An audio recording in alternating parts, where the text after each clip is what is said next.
전도서 8장 1절 말씀 한 절이니까 우리 한 목소리로 같이 봉독할 때 살아계신 주님의 음성을 듣는 귀한 시간이 되기를 간절히 소원합니다. 우리 함께 봉독하시겠습니다. 시작. 어떤 사람이 지혜 있는 사람이며 누가 지혜로운 사람과 같겠는가? 사물의 이치를 깨달아 설명할 수 있는 사람이 누구인가? 정녕 지혜는 사람의 얼굴을 빛나게 하고 굳은 표정을 환하게 바꾸어 준다. 아멘. 할렐루야. 사랑합니다. 축복합니다. 한 주간 어떻게 잘 지내셨나요?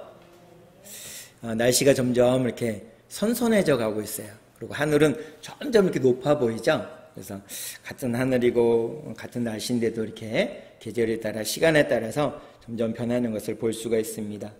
지난 금요일 날인가요? 이곳에 사람들이 정말 많이 모였죠. 그래서 이제 와서 잔치도 하고 또 음악회를 했더라고요. 그래서 교회 앞에도 차들이 쭉 주차하고 여기 뒤에 그 초등학교에도 이렇게 그곳에서 주차를 많이 했습니다. 그래서 사람들이 정말 많이 왔고 어제는 또 이렇게 걷기 했더라고요. 운동 건강을 위해서 걷기 대회를 하시는 것을 이렇게 보았습니다. 그래서 사람들이 다 이렇게 기쁘게 매일매일 살아가는구나 이런 생각을 가져봅니다. 꽃들이 정말 예쁘고 여기 교회 건너편에 앞쪽에는요 또 해바라기가 쫙 이렇게 펴 있어요. 그걸 또 다 심으셔서 다 폈더라고요. 우리가 지난주에는 기도가 답이다라는 말씀을 가지고 함께 묵상하며 나눴습니다. 거기서 나눴던 얘기 중에 하나가 바로 끈질기게 포기하지 않고 기도하면 반드시 하나님께서 그것을 응답해 주신다라는 소망의 말씀을 우리에게 주고 있습니다. 그리고 소망을 가지고 인내함으로 끝까지 기도할 때 하나님의 놀라운 은혜가 임했던 것을 우리가 지난주 말씀을 통해서 보았습니다. 오늘은요 지혜로운 사람이 누구인가에 대해서 누가 지혜로운 사람인가에 대해서 오늘 본문 말씀을 가지고 한번 말씀을 묵상해 보도록 하겠습니다. 우리 주위에는요 지금 살아가는 사람들 보게 되면 정말 약삭빠릅니다. 정말 계산적이고요. 그리고 자기의 이익을 위해서 살아가는 사람들이 정말 많습니다. 그게 우리 주위에 보면 다 그런 사람들이에요. 손해보지 않으려고 하고 이렇게 하는 경우들이 우리는 종종 봅니다. 이것은 예수님을 믿는 사람이든 믿지 않는 사람들이든 동일하게 손해보지 않고 계산적으로 행동하는 경우들을 우리는 많이 보게 됩니다. 어찌 보면 그게 지극히 정상적일 수도 있어요. 그렇게 또 생각되어지기도 합니다. 그리고 자기의 이익을 위해서 상대방에게 모든 것을 뒤집어 써가지고 그 사람은 뭐 감옥에 가게 되기도 하고 나는 뭐 계속 이렇게 손해보지 않으려고 하는 모습들을 많이 보게 됩니다. 그런 사람들이 많죠. 그리고 상대방을 속이고 그 다음에 예를 들면 우리가 이렇게 교통사고 나서 차량이 접촉사고가 나면 목소리가 큰 사람이 이긴다 뭐 이런 얘기가 있어서 확 서로 소리를 높이고 막 이렇게 손해보지 않으려고 하는 부분들이 많죠. 근데 우리가 갖고 있는 성경이나 우리 주님께서는 우리 입으로 우리 안에 예수 그리스도를 나의 구주로 영접한 사람들에게 뭐라고 동일하게 말씀하시냐면 세상을 향해서 손해를 좀 보고 살아라. 네가 좀 손해를 보고 양보해라. 이런 말씀을 계속 주고 계세요. 우리가 듣든지 듣지 않든지 간에 상관없이 그런 말씀을 계속 주고 있습니다. 그래서 많은 사람들이 전도하려고 자기의 어떤 그 재정들을 이렇게 좀 가지고서 다른 사람들에게 나눠주면서라도 복음을 전하려고 하는 그런 수고를 우리는 주위에서 많이들 본단 말입니다. 그래서 성경은요 끊임없이 내가 좀 손해를 보고 내가 불이익을 당하기를 원하는 그런 모습들을 봐요. 어떤 사람들은요 지혜로운 것 같은데 나중에 이렇게 따져보면 굉장히 미련하고 바보스러운 사람이 있는 반면에요 좀 봤을 때는 아주 미련해 보이고 이렇게 바보스러운 것처럼 보이지만 결국에는 지혜로운 사람이 성경에는 많이 기록되어 있습니다. 성경에 보면 그런 사람들이 많아요. 미련해 보이고 바보스러워 보이고 손해보는 것처럼 여겨지지만 성경에 나온 믿음의 선진들은요 대개 다 나중에는 지혜로운 사람으로 인정받는 경우들이 우리는 성경을 통해서 많이 볼 수 있다는 것입니다. 그 예로 이삭이라는 사람이 있습니다. 창세기에 보게 되면 아브라함의 아들인 이삭이라는 사람이 있어요.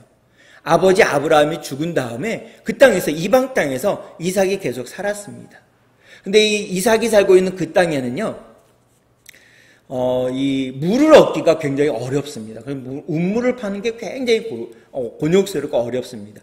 지금처럼요, 이 땅을 이렇게 우물을 파는, 수도를 파는 굴착기가 발달되어 있는 시대가 아니었기 때문에 손수 사람이 손으로 이 땅을 파서 물을 얻어야만 됐어요. 근데 막 열심히 그 우물을 파가지고 물을 막 터뜨렸어요. 이렇게 막.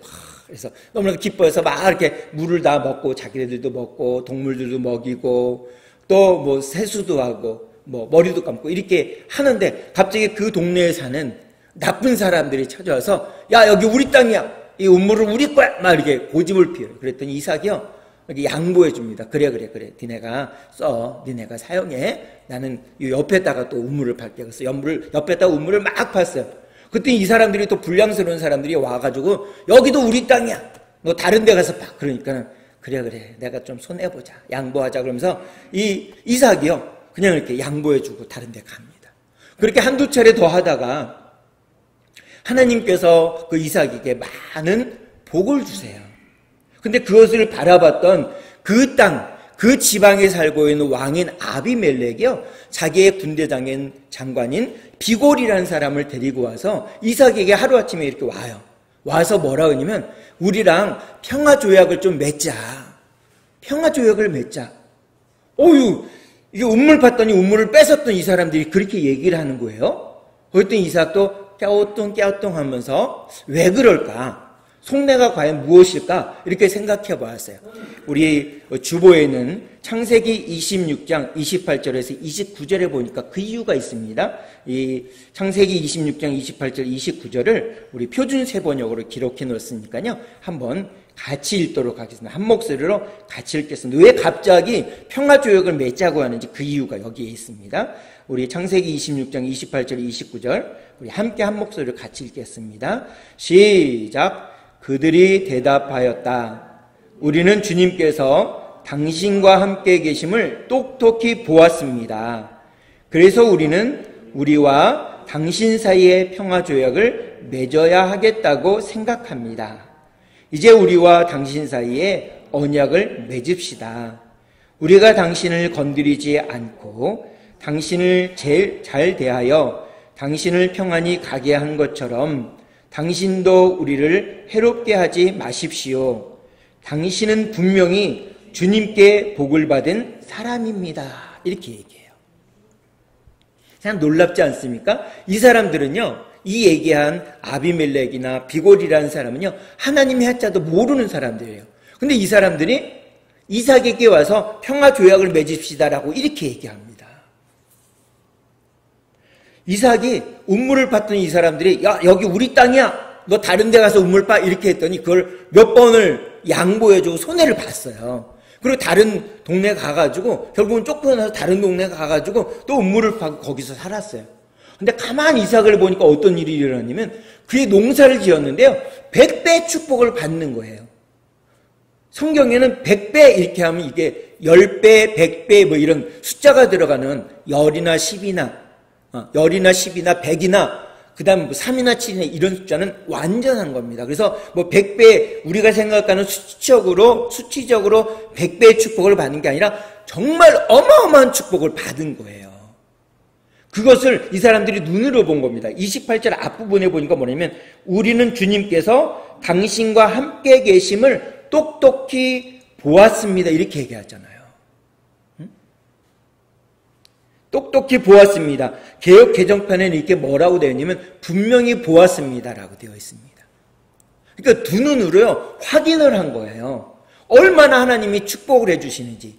아비멜렉이 믿는 자기의 신이 있잖아요. 자기의 신보다 이 이삭이 믿는 하나님이 더 센 것처럼 이 아비멜렉이 느껴진 거예요. 아 그러니까 우리가 항복해야 될 때 이 생각을 했나 봅니다. 그러면서 이삭과 평화조약을 맺읍시다 이렇게 얘기해요. 가만 보니까 그 사람이 어리석고요. 이 바보 같은 거예요. 미련해 보이는 거예요. 근데 정말 두려운 겁니다.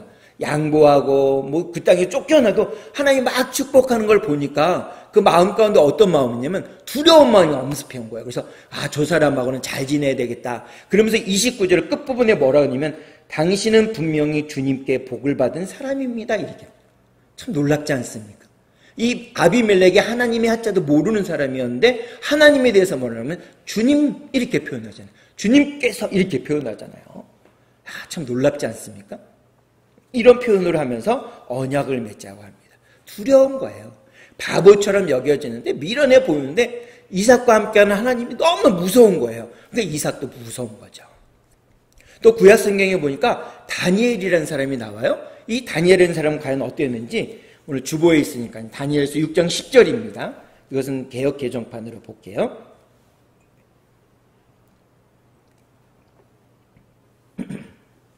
다니엘서 6장 10절 말씀을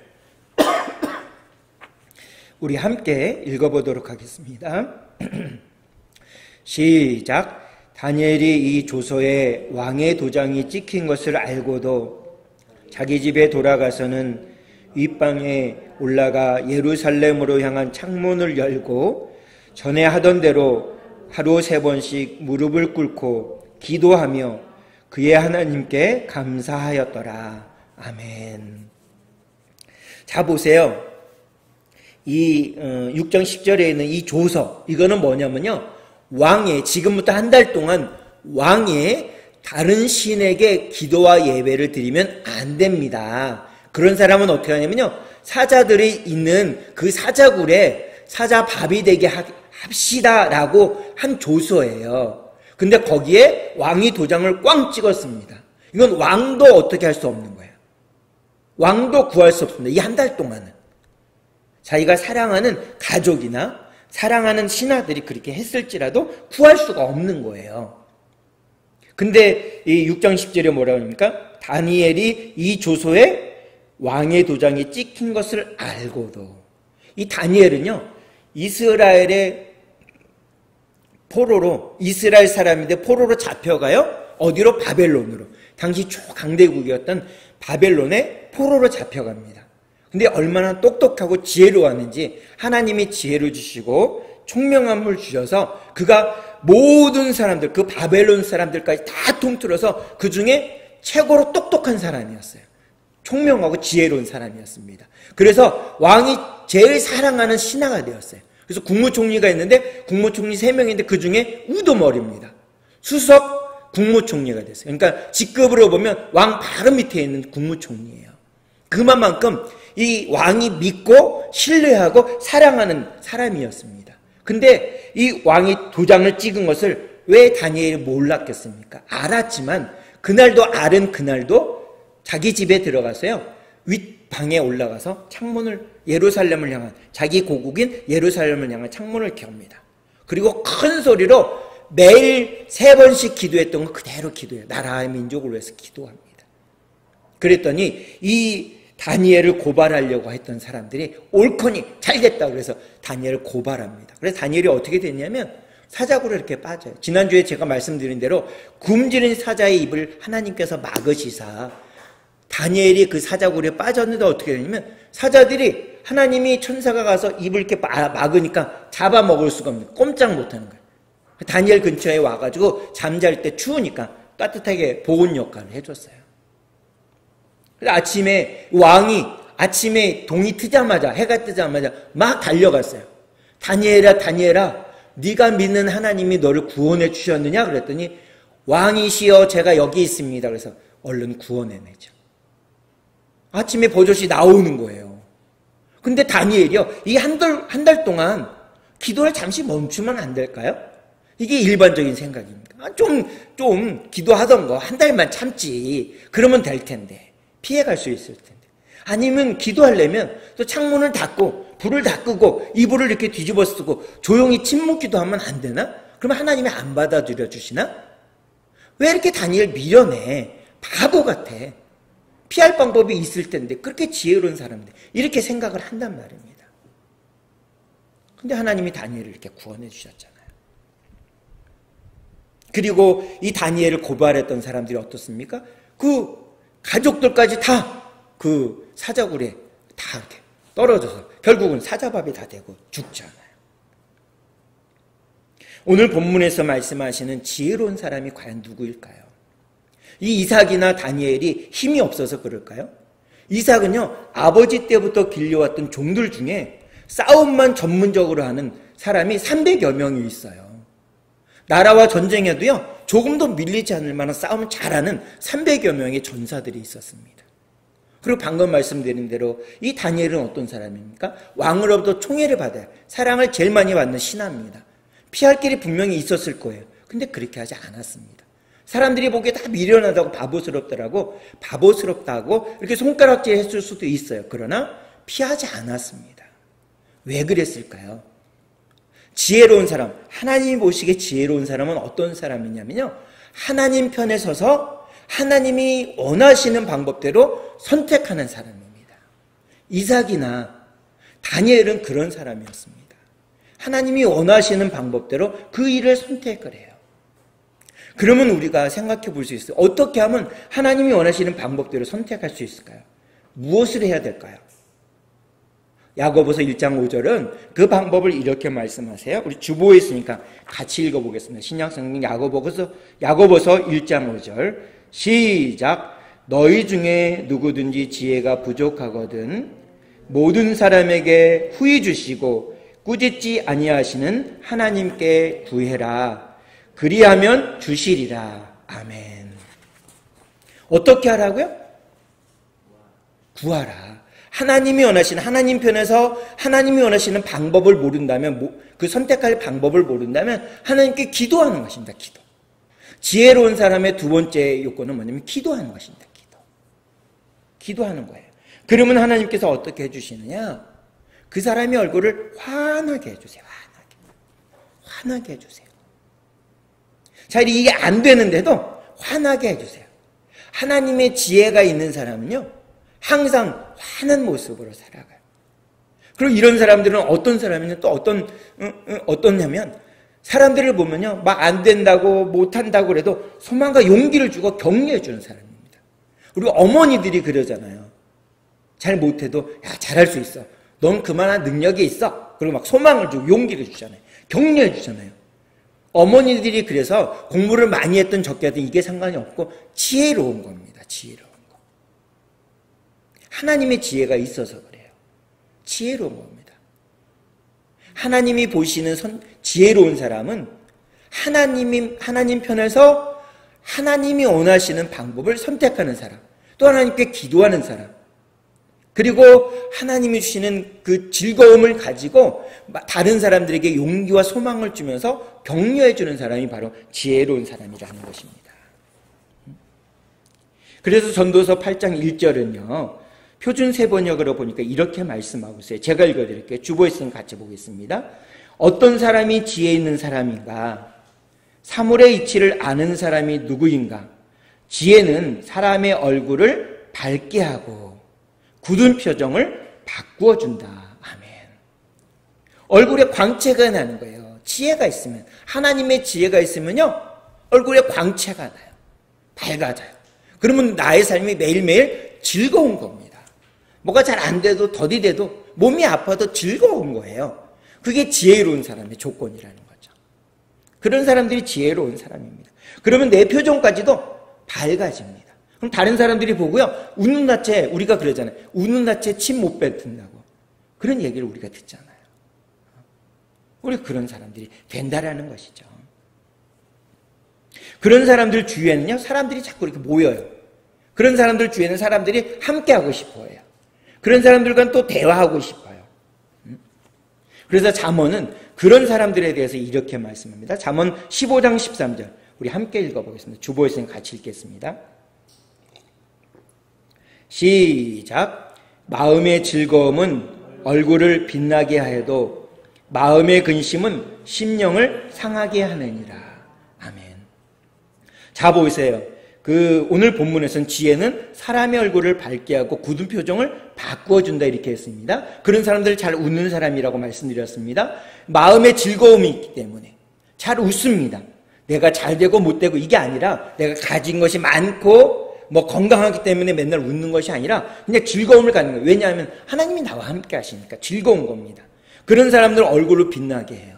근데 그렇지 않은 사람, 맨날 뭘 먹어도 아우 맛없어, 아우 뭐 이런 것만 먹어, 뭐 이렇게 하는 사람들은 그렇게 계속 말을 하고 투덜거리는 사람은 어떻게 마음에 근심이 있고 나중에는요 여기에 심령을 상하게 한다. 이건 뼈를 마르게 하는 겁니다.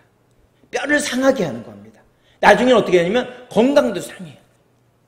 그래서 우리가요 무엇을 하든지 무엇을 먹든지 맛있게 먹는 겁니다. 맛있게. 맨날 그 음식이 그 음식이잖아요. 근데도 맛있게 먹는 겁니다. 하나님 오늘 이게 왜 이렇게 맛있죠? 그래서 맛있게 먹는 거예요. 감사합니다. 너무 맛있어요. 감사합니다. 또 맛있는 거 주셨네요. 감사합니다. 이렇게 하면서 먹으면 이게 똑같은 음식이지만 어제 먹던 음식이지만 감사하고 맛있는 겁니다. 맛있는 거예요. 그런 사람에게 하나님이 우리가 매일매일 살아가는 하나님의 백성들에게 하나님은 뭐라고 말씀하시는지 빌립보서 4장 4절은 이렇게 말씀합니다. 제가 읽어드릴게요. 주보에 있는 거 함께 눈으로 쫓아서 읽어주시면 감사하겠습니다. 빌립보서 4장 4절 주 안에서 항상 기뻐하라. 내가 다시 말하노니 기뻐하라. 이 말씀을 기록한 사람이 사도 바울 선생님인데요. 이때 빌립보 교회에게 편지 보낼 때 이 사도 바울 선생님의 모습이 어땠냐면 햇빛도 들어오지 않는 깜깜한 지하 감옥에서요. 빌립보 교회에게 편지를 보내요. 주 안에서 항상 기뻐하라. 다시 말하노니 기뻐하라. 깜깜한 지하 감옥에 오래 갇혀 있다 보니까 눈에 질병이 났어요. 이 사도 바울 선생님이.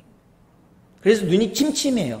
나중에는 자기가 직접 복음을 이렇게 기록하지 못하고 다른 사람이 대필하게 합니다. 눈이 안 보이니까 침침하면 어둠침침하니까 잘 안 보이니까 쉽게 피로해지고 그래서 다른 사람들이 대필을 하게 돼요.